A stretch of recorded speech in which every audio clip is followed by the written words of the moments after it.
Do you remember the first time you became a mom? I know I do. My goodness, 23 years ago. Time goes fast. I am here to share another part of my story with you, and it's very near and dear to my heart, and you can read the title that I'm an autism mom.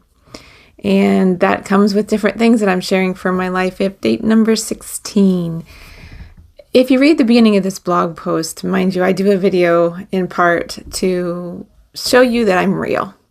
And when I speak, I'm speaking from the heart. And that's where I'm kind of looking to transform my blog a little bit to Living Real with Larissa.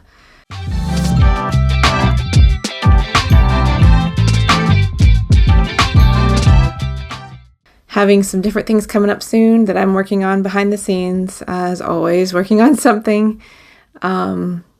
Just feel like there's a new chapter in my life. Okay, so getting to the point today, when I say I'm an autism mom, it doesn't mean necessarily I'm not speaking about myself being autistic or on autism or have autism spectrum disorder or Asperger's or any other term. There's different things within the community that some prefer, some don't. Some like high functioning autism, some don't.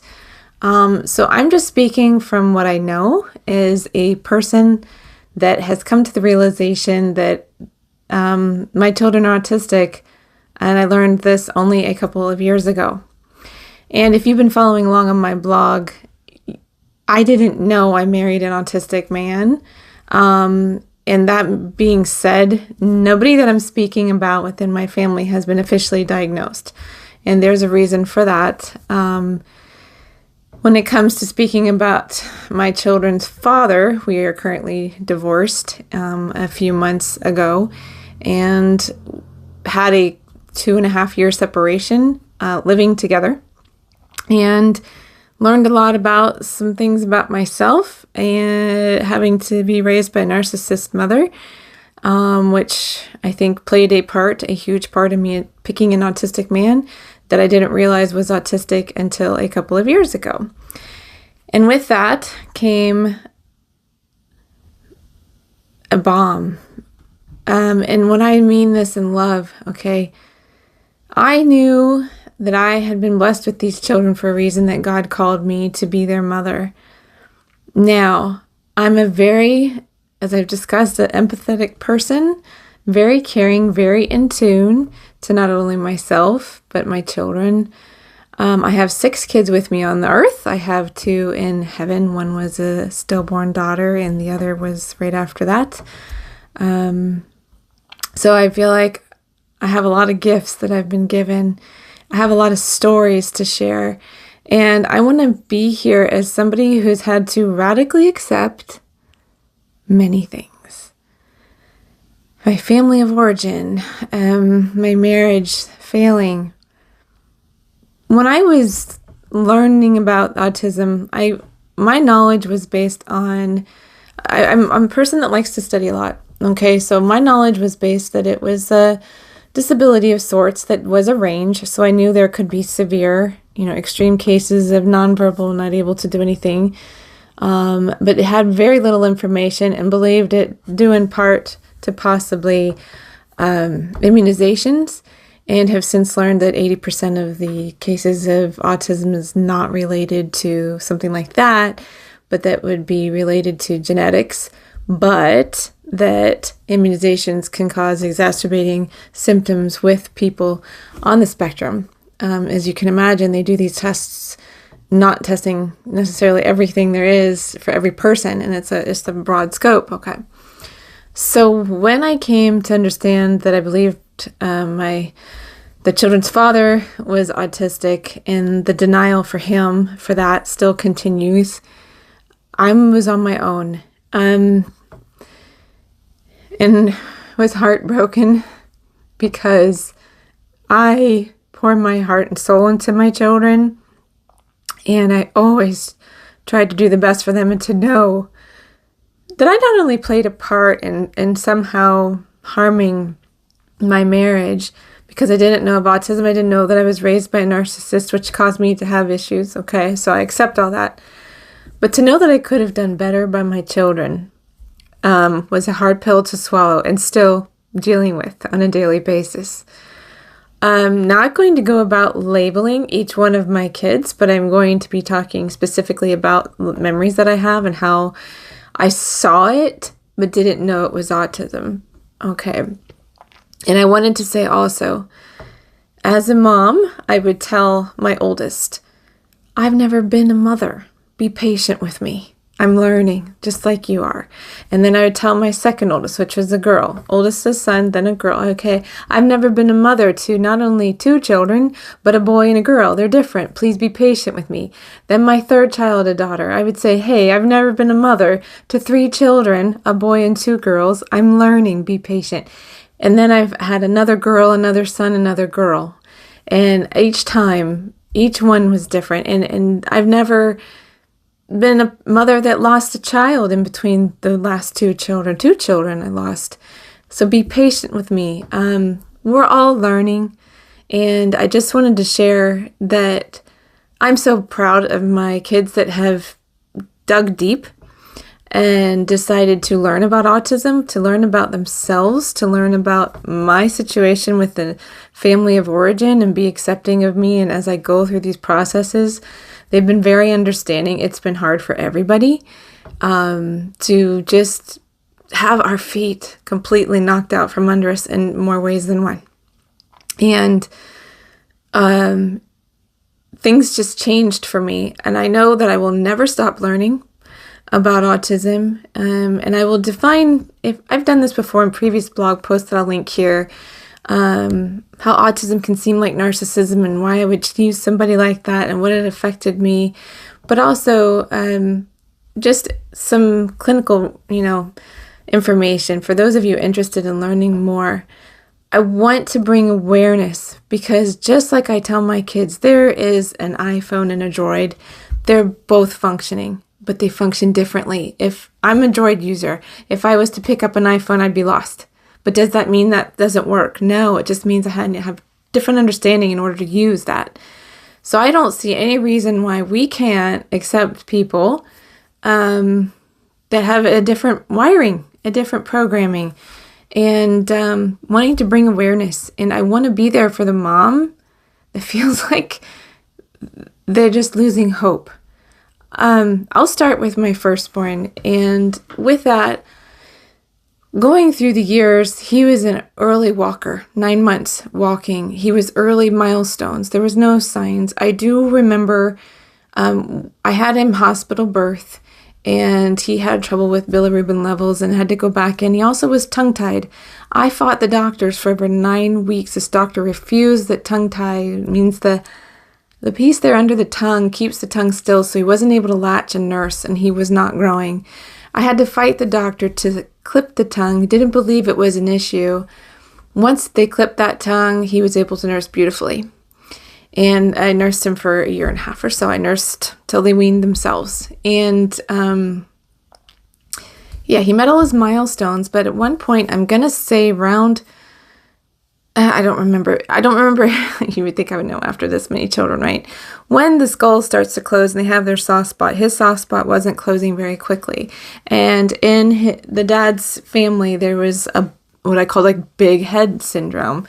And they always had big heads. And the doctor wanted, the same doctor that fought me on the tongue tie, wanted to do an ultrasound on his head to check and make sure everything was going right because he might be dealing with mesocephaly, which would be a skull issue. They found nothing abnormal, nothing wrong. But again, I've also learned in my studies that a larger noggin is also related to autism, not all the time. So that explains that. But he met all his milestones, had a wonderful vocabulary. I am somebody who's not real sold on immunizations, and so being my first child, I got his typical status quo things, but when it came to when they give chickenpox and MMR and all that at a year old, I wanted to wait, and I put it off for a year because the doctor pressuring me, lots of people pressuring me, including their dad, and I just kept saying, I think I need to, this isn't right to not only not have these all done at the same time, but I wanted to space them out, and I wanted it to wait till the developmentally had come along. Well, that time came, and I had the shots given, and he had a vaccine injury. Nothing that I did report officially, but he lost his speech. He started to just stare. He wouldn't respond to his name at times. We both, parents and I, their dad and I both noticed he just wasn't responding. He would start to stim. So I'm not saying that the immunizations caused the autism, but I do believe it totally exacerbated his system. So I began quickly, not knowing there was a deal there, to treat him to detox and giving him heavy, cod liver oil and things to draw out in his body. And I saw an improvement over months' time. His vocabulary became bigger and got his words back. Now, if you know anything about autism, it's not uncommon for them to have just a stopping point where they revert backwards. And so I didn't know that, but I do know it was right after he had his immunizations. And so carry on, we had a next child, and noticed some things with the firstborn that very sensitive to light, even as a baby, really couldn't stand camera flashes or the sun, very sensitive feet, got to where he was a little bit bigger, could not stand collars on shirts. I didn't know. I just thought a fussy kid, right? Because it wasn't horrible, but it was enough that I just, goodness sakes, why are you so fussy? And one thing I did notice, I'm going to say somewhere around 9 months old, when we have family local, we would go to, let's say, a holiday gathering, and I would go for a few hours this family, and then we'd go visit the other side of the family. And I noticed that when we had a mattress up against the wall so he wouldn't roll off, he would be sitting on the bed and just doing his head on the wall and stimming and sensation. And it's too much. He couldn't do it. So I had to tell the family, hey, when it comes to a holiday, this year we're going here and this year we're going there. They didn't like it. They fought me on it, gave me a hard time, but I needed to do what was right by my kid. I could tell I was an in-tune mother. So second child comes along, and if you know anything about my story there, I got horribly sick, nearly died while pregnant with her, and ended up in the ICU for a couple weeks with a staph blood infection and pneumonia. And that was a trying time. But you want to talk about different child? I would call her, in a way, my wild child. It was just different. She was much more spunky, willing to try, not scared to do things. But the oldest, if this new baby would cry, he would scream. He would scream if there was an ambulance that would drive by the car. He would, and I mean scream, I'm not just, this is screaming like there's so much pain. And it wasn't all the time, but it was enough that now looking back, I can see it. I can see how he would do the hand flapping. So fast forward, we've got different stories for each child, and doggone, I get mad at myself for not knowing because of what I could have done differently. But at the same time, I pat myself on the back because I was in tune. I homeschool. Okay, I've been homeschooling for 20 some years. And I've been able to curtail their curriculum to their needs, to their interests. And I always wondered, why were things so hard for me as a mom? I just felt, I bent over backwards doing it myself and not having the support, as I've discussed before. Even now, their father's not interested in understanding autism or studying. And if you know anything else about this as well, there's usually comorbidities that would mean typically ADHD is a factor, OCD, obsessive compulsive disorder, which I see different things in different kiddos. But I think that God made me their mother for a reason, because I was trained to be a super empath by a narcissist. I was trained to be hypervigilant, so I was very aware. Do you see how this is just amazing and in good and bad ways. And I can't say bad, but you know what I'm saying, that this was, would I choose this? I love my kids. I wouldn't ever trade them. This is a hard walk. And I'm happy to say that they have adapted to life. I mean, they are excellent athletes. They excel at every sport that they do. Wonderful at school. It was, I want to say, easy to homeschool them. They're brilliant. But it's, as they were growing, I just kept saying, oh, this one's just like their dad. And I would often say that he was really book smart and I was both book and street smart because he kind of lacked the skills just socially, but I didn't know. And so it makes sense, right? And I just want to encourage you, as somebody who is maybe dealing with the same situation that maybe you just found out your grandchild, your niece, your nephew, your child, or yourself, be compassionate to yourself and take the time to process and to learn and to understand. What I did not do for myself for many years, again, I blame it. I call it narc training. I didn't do real good on self-care. I tried, but I've talked about this, feel guilty for taking time for myself. And I wish for myself, if I was looking back, that I would have done more to request help from their father particularly, I thought I had to do these things, but I also would make requests and they would go unheard. And so it was up to me in a bazillion ways. And I think that it takes a lot of courage to take this on, to take the time to understand. I'm like I said, I'm studying nonstop. I think that I'll be doing this the rest of my life because it might continue on into next generations, right?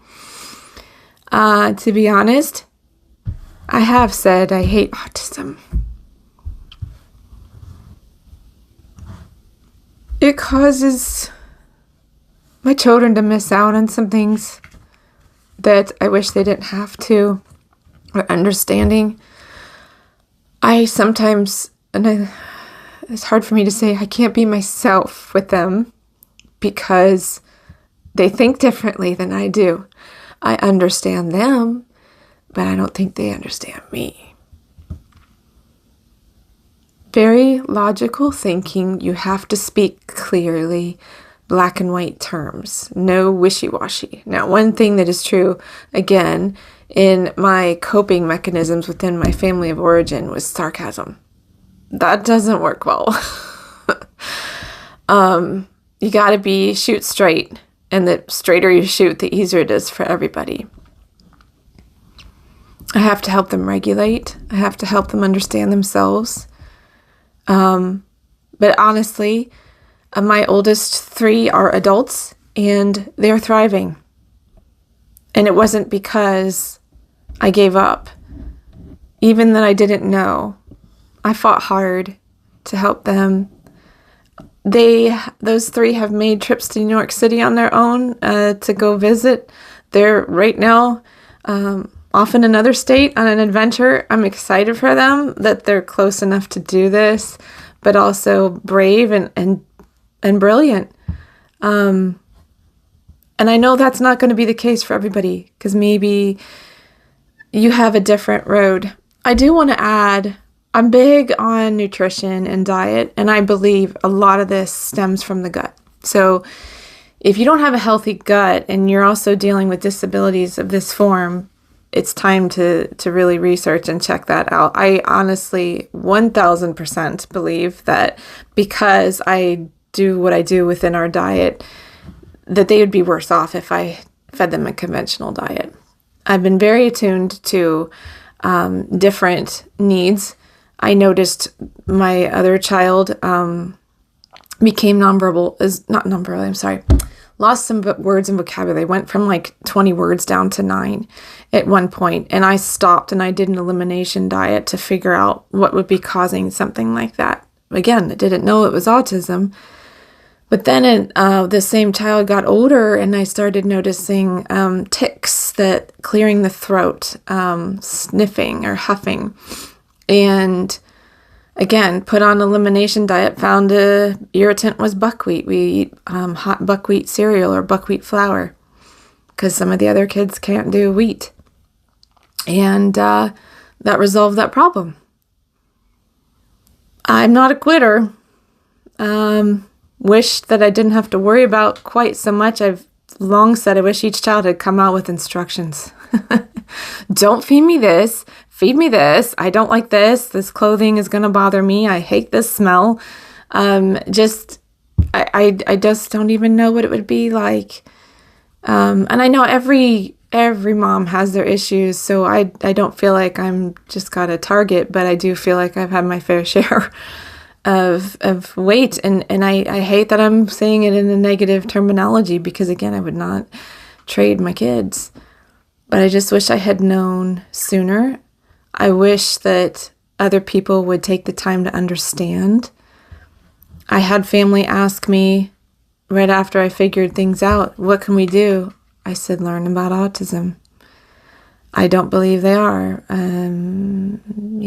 So fighting for them by myself, and will continue to fighting for myself to be the best mom I can be, because I can't be a good mom if I'm not healthy and taking care of my own mental health and my own situation. I welcome your questions. I feel like I'm just blazing through this, and I had so much I wanted to share. Maybe I'll do that in future podcasts, but do know that there is help out there. I am, again, providing links and different information down in the reference resources part of this blog post. I have had help from different communities out there and resources, and I just think that we could tap into those. Maybe we can't afford professional care sometimes, but you definitely can do something on your own, reading and studying. And don't be afraid to say, I'm tired. This is hard. And give yourself grace. You can do what only you can do. I'm watching my kids grow up, fledge the nest, happy for them, and excited to what's in store now that we know better and things are better.